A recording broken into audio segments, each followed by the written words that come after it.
अवधूत चिंतन श्री गुरुदेव दत्त. श्री स्वामी समर्थ. तुम्हा सर्वांचे माझ्या चॅनलमध्ये खूप खूप मनापासून स्वागत आहे. तर गुरुवारी करणाऱ्या विशेष अशा सेवा कोणत्या आहेत? तर आर्थिक प्रगतीसाठी म्हणा, गुरुबळ स्ट्रॉंग होण्यासाठी करा. मी तुम्हाला रोज अशा काही सांगत नाही आहे, त्या फक्त तुम्ही गुरुवारी करा, जेणेकरून आपले आर्थिक अडचण, आर्थिक प्रगती, गुरुबळ कसं स्ट्रॉंग करता येईल. तर कोणत्या सेवा केल्या पाहिजेत? आपण स्वामींची तर सेवा करतोच, त्याचबरोबर आपण श्री भगवान विष्णूंचीही सेवा करायला पाहिजे. पण तुम्ही म्हणताल ताई की स्वामी आणि श्री भगवान विष्णू काही वेगवेगळे आहेत का? पण श्री भगवान विष्णूंची सेवा म्हणजे विष्णू सहस्रनाम आणि विष्णू सहस्रनामावली ह्यात फरक आहे. विष्णू सहस्रनाम आपण हे वाचायला अवघड आहे, थोडंसं संस्कृतमध्ये आहे, तर त्यामुळे हे खूप जण टाळतात वाचायला. पण ते कमीत कमी तुम्ही यूट्यूबला लावून ऐका. आपलं काम करता स्वयंपाक करताना तुम्ही लावून द्या यूट्यूबला, ते ऐका. एक वेळेस ऐकून ते पाठांतर होऊन जातं, आपल्याला ते शब्द पाठ होऊन जातात. त्याचबरोबर विष्णू सहस्रनाम नामावली आहे. विष्णू सहस्रनामावली म्हणजे विष्णूंचे 1000 नावं आहेत त्याच्यामध्ये. तुम्ही दोन्हीपैकी कुठलीही एक सेवा करू शकता. त्याचबरोबर उपाय, आपल्याला गुरुवारी रात्री उपाय करायचा आहे. केळीच्या झाडाखाली जाऊन दिवा लावायचा. दिवा लावल्याच्या नंतर आपल्याला दिवा लावायचा.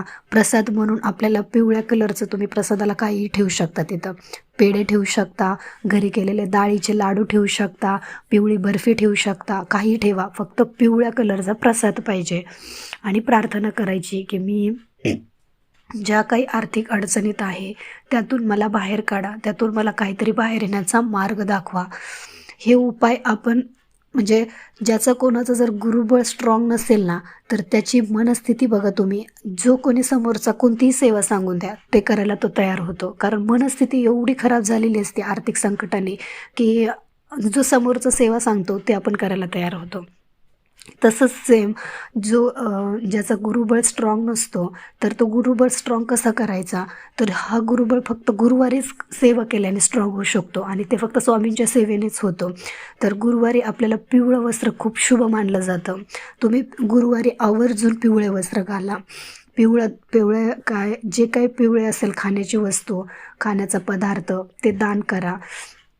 आता आपल्या जवळपास कुठे जर स्वामींचं, दत्त महाराजांचं काही मंदिर असेल, मठ असेल, तर तिथे जाऊन तुम्ही प्रसादाला केळी देऊ शकता, पेढे देऊ शकता, लाडू देऊ शकता किंवा गुळ फुटाणे देऊ शकता.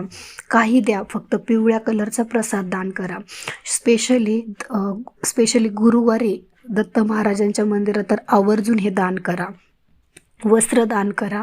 कोणाला जर गोरगरीब आहे त्यांना तुम्ही पिवळ्या कलरचे कपडे दान करा. म्हणजे तुम्हाला जेवढं काही गुरुवारी दान करता येईल तेवढं करा.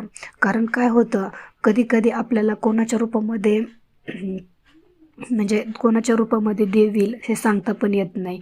मग म्हणजे आता समजा 1 डझन केळी घ्यायला किती पैसे लागत आहेत. जर तेवढीही आपली आर्थिक परिस्थिती नसेल तर तुम्ही वडापाव द्या. वडापावचाही कलर पिवळाच आहे. म्हणजे तुम्ही काही करा दान, 5 रुपयाचं करा, 10 रुपयाचं करा, पण ते दान करत चला. कारण त्याने काय होतं, आज दान केलं म्हणून उद्या लगेच गुरुबळ स्ट्रॉंग होणार असं नाही. पण तुम्ही जसजसे हे सेवा करत राहाल तसं तुमची संकटं दूर होत जातात आणि एक दिवस असा येतो की तुमचे सगळे संकटं दूर होतात आणि गुरुबळ स्ट्रॉंग होतो. गुरु आपल्या पाठीशी असतात आणि गुरु जर आपल्या पाठीशी असतील ना, तर आपल्याला कुठलंही संकट मोठं नाही आहे.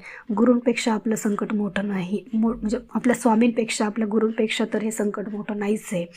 त्यामुळे गुरु स्ट्रॉंग करा, गुरुबळ स्ट्रॉंग करा, बाकीचे सगळं स्वामींवर सोडा. स्वामी सगळं पाहून घेतील आपल्याला. आपलं कोणत्या संकटातून काढायचं, काय करायचं, सगळं स्वामींवर सोडा. त्याचबरोबर जर तारक मंत्र, पाणी हातात घेऊन जर तुम्ही तारक मंत्र म्हणलात आणि जर ते पाणी पेलत रोज, तरीही आपल्याला गुरूंची कृपा लाभते.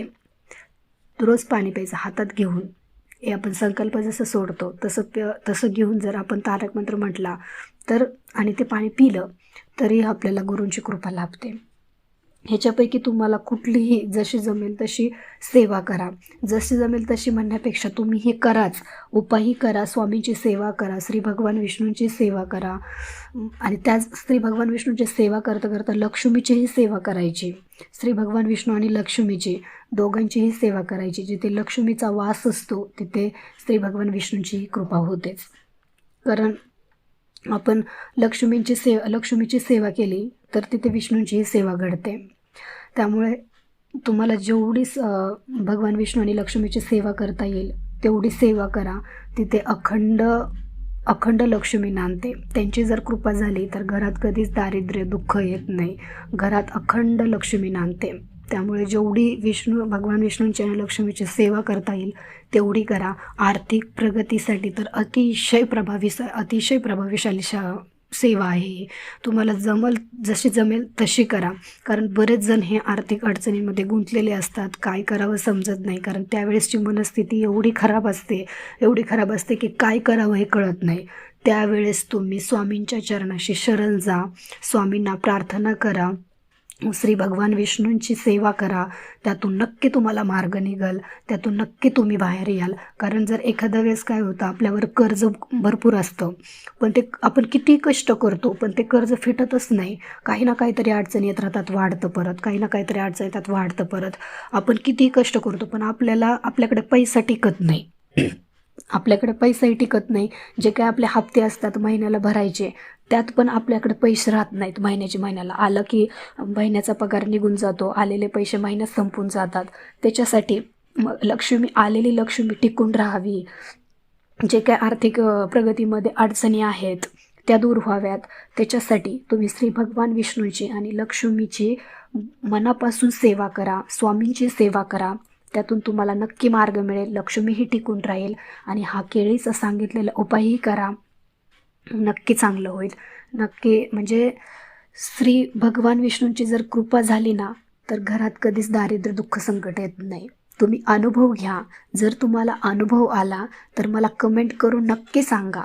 जर व्हिडिओ आवडला असेल तर लाईक, शेअर आणि सबस्क्राईब करायला विसरू नका. भेटूया अशाच एका नवीन व्हिडिओसोबत.